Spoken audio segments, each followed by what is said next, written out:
welcome Carrie Prejean to Liberty University.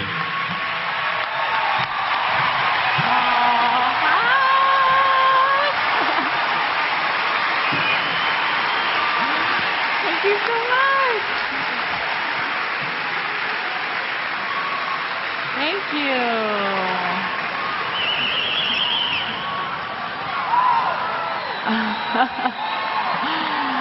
Oh, I am so excited to be here with you guys. Thank you so much. Would you just tell us a little bit about yourself, where you go to school and where you grew up? Well, when I was younger, I was extremely shy. I didn't say much. I actually didn't talk until I was about 4 years old. My parents were a little worried about me. But obviously now I'm making up for it now. But when I was younger, I was a huge tomboy. I played basketball in high school, ran cross country. I was on the track team, actually one season. I even was on the women's golf team. So I am a huge tomboy. I don't like to classify myself as a beauty pageant girl, but when I was 17, I did my first pageant, and here I am. Well, we appreciate you coming to Liberty University. I just want you to tell everybody how you ended up in the top 5 in the Miss USA pageant. Well, I was in Las Vegas for a little over 2 weeks, and if you can imagine, 51 of the most beautiful women from all over the nation being in one place at one time. It was a little bit of a cat fight, but anyway, so there were preliminary judges, and then there were celebrity judges. So how many of you guys watched the live telecast? Mostly the guys. Yeah. I did not watch it.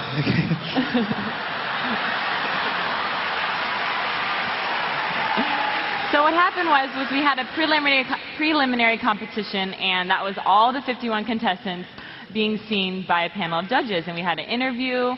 We came out in our swimsuits, and we came out in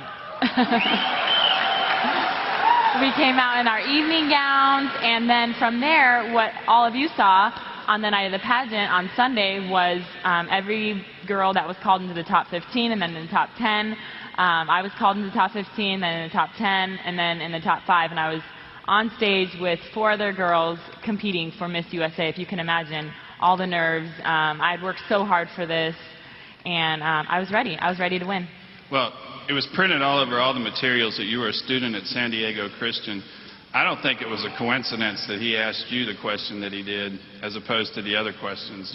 You believe it was planned? Or? A lot of people are asking, do you think it was a setup? It did say all over that I go to San Diego Christian College, and I'm involved in a lot of ministries and things like that. I'm not sure if it was a setup. I do think that he did have a hidden agenda. He was ready to, what is he famous for, right? He's famous? I don't remember ever. Well, he's a celebrity, I guess. But so, and what was funny, I just want to tell you guys this funny story, is while we were there for 2 weeks, the rumor was that Paris Hilton was a judge, and we were all excited about that. I'm not sure which one's better or worse, but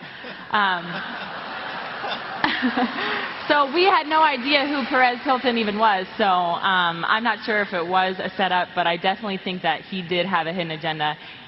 What was going through your mind when you answered that question? I could tell you were kind of shocked by what they asked you, and you were trying not to offend anybody, but it seemed like something clicked in your mind at some point, and you just said, sorry, it seemed like you were just thinking, sorry, I'm going to say what I believe.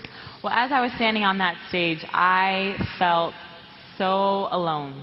I felt like I was up against the world. I saw Donald Trump sitting right there in the front row, and my family, my friends in the audience, and millions of people watching it on national television.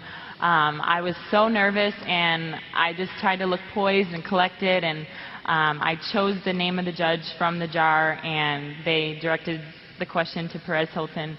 He then asked the question, and just from there, I just knew that I was either going to please man or please God, and there was no choice. One of the reasons we've invited Ben Stein to be our commencement speaker, and one of the reasons we did that is because I get so tired of Christians being berated for their beliefs, for believing in creation, and it's so nice to hear somebody who pokes holes in the theories of evolution and makes fun of the other side some. And so we're bringing Ben Stein in for that reason. But to me, it's just scary that we've come to a point in this country where somebody like you is castigated for supporting the institution of marriage between a man and a woman, something that most Americans support. Right. And it just shows all of us what our challenge is in the next generation to turn this country around. But we appreciate you and we support you in all that you do. And go ahead. Hey, Carrie, I've got one question for you, right? I'm like you. You know, we're the millennial generation. We've tried to grow up in this environment when it's so hard to stand for our faith because culture is attacking us all the time. And I know for like Chancellor Falwell, you know, to kind of look down on that and to have had more life than we've had and to see all this happening, you know, it's astounding. But for us, we've grown up in this. I mean, give us some advice. Because every one of us, you know, we're going to have this moment where the spotlight's in our eyes and people are going to ask us, and will we stand or will we not stand? What do you say to your peers here this morning? You know what? This is my generation right here, and I am so proud of my generation, but I just want to encourage all of you. You're going to be persecuted. You're going to be made fun of. You're going to be called names. Might not be on national television in front of millions of people, but I just encourage all of you that when you're given an opportunity to stand up for Christ, do it.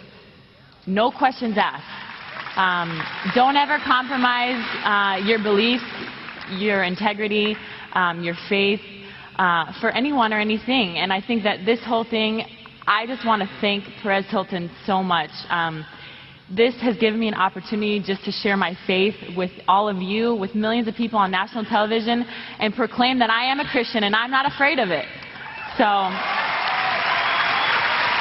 no hard feelings toward Perez Hilton. No hard feelings at all, and I encourage all of you to continue praying for him. I know it's hard, but there's obviously something going on in his heart, and I'm sure he has his own convictions, so I encourage all of you to my father always preached to hate the sin, love the sinner.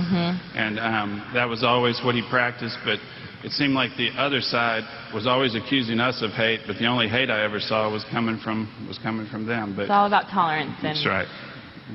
So I just encourage all of you to stand up. I mean, I know you guys are all, some of you are graduating, moving on, and getting jobs and things, and you know, in any circumstance, whether it's in the workplace or, you know, with your friends, and just if you see something that's wrong or if you see an opportunity to stand up for, you know, the truth, do it.